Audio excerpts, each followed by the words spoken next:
আসসালামু আলাইকুম। আজকে আমাদের পেস্ট্রি অ্যান্ড বেকারির ফাইনাল পরীক্ষা ছিল, এক্সাম ছিল, যেটাতে আমরা বাটার স্কচ কেক করেছি। আর সাথে আমাদের কেশু নাট কুকিজ ছিল আমাদের এক্সামে। তো আমরা বাটার স্কচ কেক যেটা করেছি, আগে স্পঞ্জটা তৈরি করে নিয়েছি।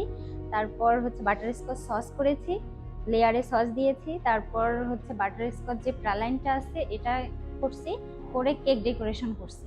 আর কেশুনাট কুকিজ যেটা করছি, এটা আমরা বাটার, আইসিং সুগার আর ফ্লোর দিয়ে মিক্সড করে কেশুনাট তার উপরে দিয়ে ডেকোরেশন করেছি। আসসালামু আলাইকুম।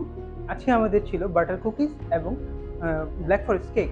বাটার কুকিজটা আমরা প্রপার ওয়েতে আমাদের যেভাবে মেথড ছিল সেই ওয়েতে আমরা বাটার কুকিজটা করি এবং 7 ইঞ্চ দুটো মল্ডে আমরা ব্ল্যাক ফরেস্টটা বেক করার পর আমরা প্রপার ওয়েতে ডেকোরেট করি, যেখানে ফিলিং হিসেবে ছিল চেরি। এবং আফটার দ্যাট আমরা এটার উপরে প্রপারলি ক্রিম দিয়ে ডেকোরেট করে চেরি দিয়ে ডেকোরেশনটা কমপ্লিট করি। আসসালামু আলাইকুম। আজকে আমাদের বেসিক পেস্ট্রি অ্যান্ড বেকারিজের এক্সাম ছিল। সো আমরা আজকে বানিয়েছি রেড ভেলভেট কেক, যেটা হচ্ছে ক্রিম চিজ ফ্রস্টিং আর whip cream crumb coating and frosting দেওয়া হয়েছে। আর এটা হচ্ছে যে গানাশ দিয়ে ড্রিপ করা হয়েছে। আর এটা হচ্ছে পাইপ কুকিজ।